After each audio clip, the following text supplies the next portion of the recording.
Eu quero cumprimentar todos novamente que estão assistindo aqui à TV Câmara.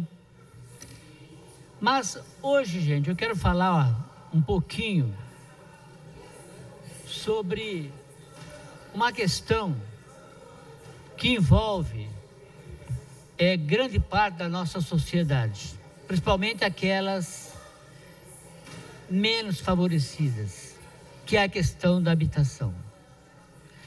Por exemplo, eu tenho aqui comigo o manual de orientação,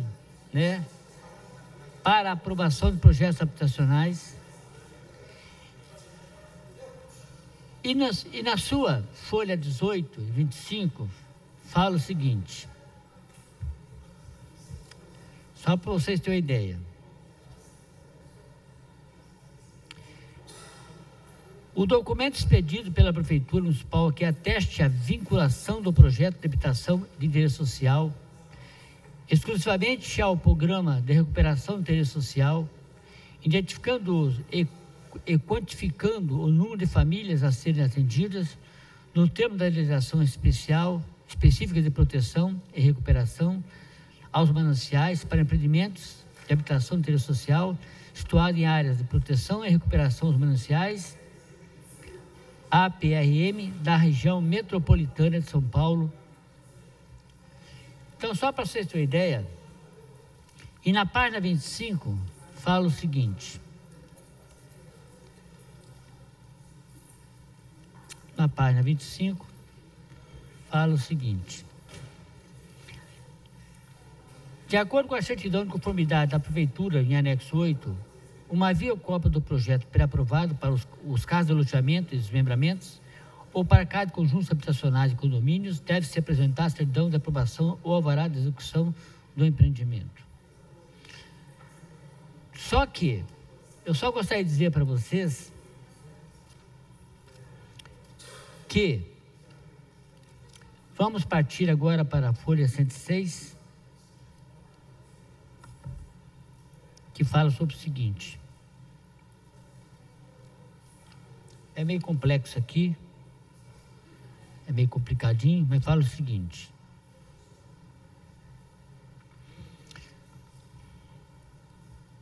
Seis.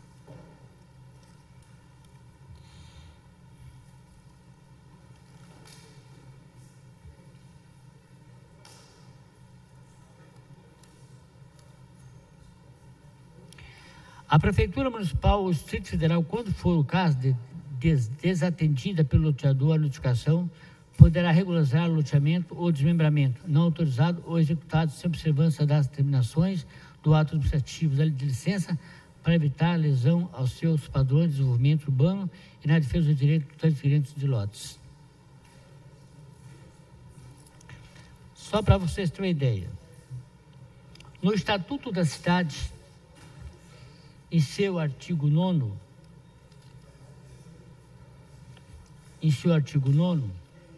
fala o seguinte.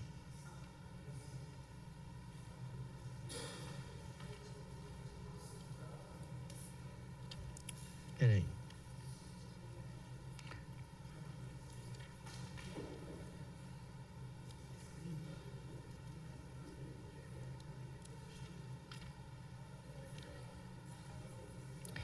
Aquele que possuir como sua área ou edificação urbana de até 250 metros quadrados por 5 anos,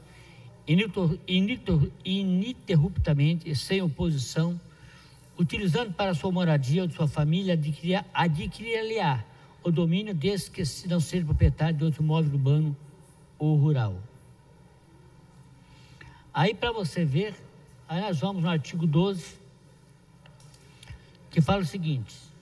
São parte legítima para a propositura de ação de uso campeão especial urbana, o possuidor isoladamente ou litisconcursório sobre originário ou superveniente, o possuidor em estado de composse, como substituto processual à associação de moradores da comunidade, regularmente constituída com personalidade jurídica, desde que explicitamente autorizada pelos representantes.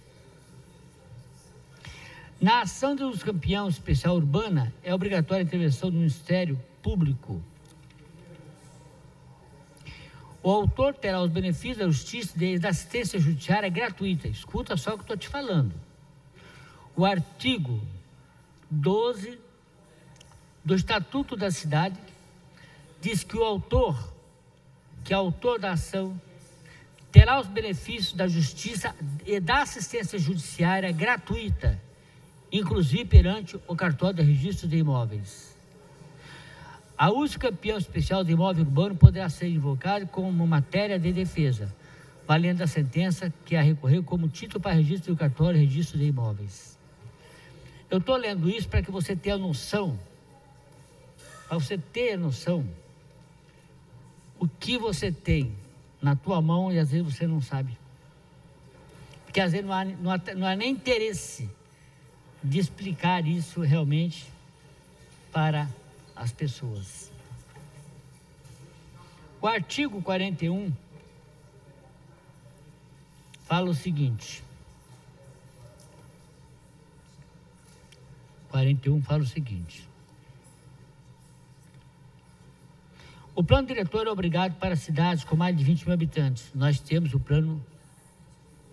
aqui o plano diretor, não é verdade?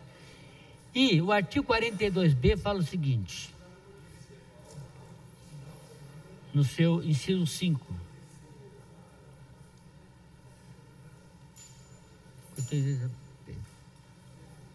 o seguinte: a previsão de áreas para habitação de interesse social por meio de demarcação de zonas especiais de interesse social e de outros instrumentos de política urbana conduz a pessoa que for permitido. Então, vocês que moram.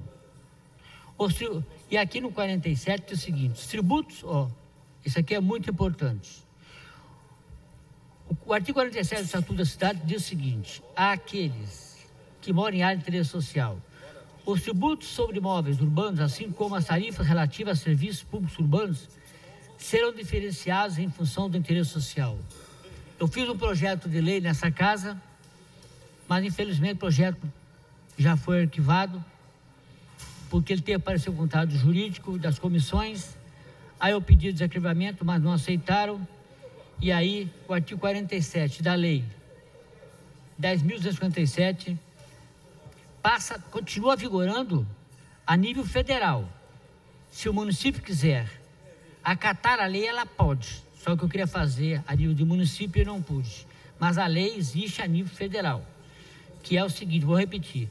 Os tributos sobre imóveis urbanos, assim como as tarifas relativas a serviços públicos urbanos, serão diferenciados em função do interesse social.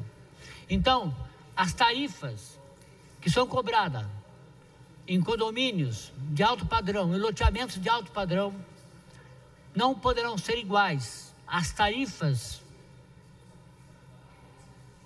que serão cobradas nos loteamentos para atender classe baixa ou de interesse social, como nós temos bastante aqui. No Mealu nós temos Lagoa Azul, não é verdade? Temos lá outro também, como é que chama o outro lá? Lagoa Azul? O outro lá que foi feita uma reunião agora.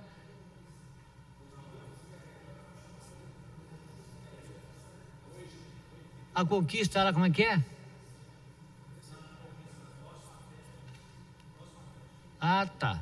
Então, essas áreas, no Meia-Lua mesmo, essas áreas, elas estariam dentro dessa lei federal que fala que sobre os tributos sobre imóveis urbanos, assim como as tarifas relativas a serviços públicos urbanos, serão diferenciados em função do interesse social.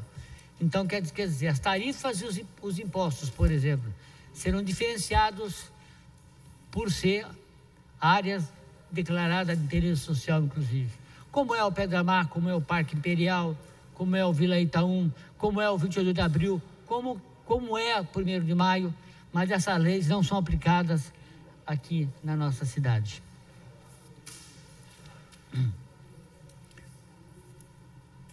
Eu já estou terminando aqui, tá?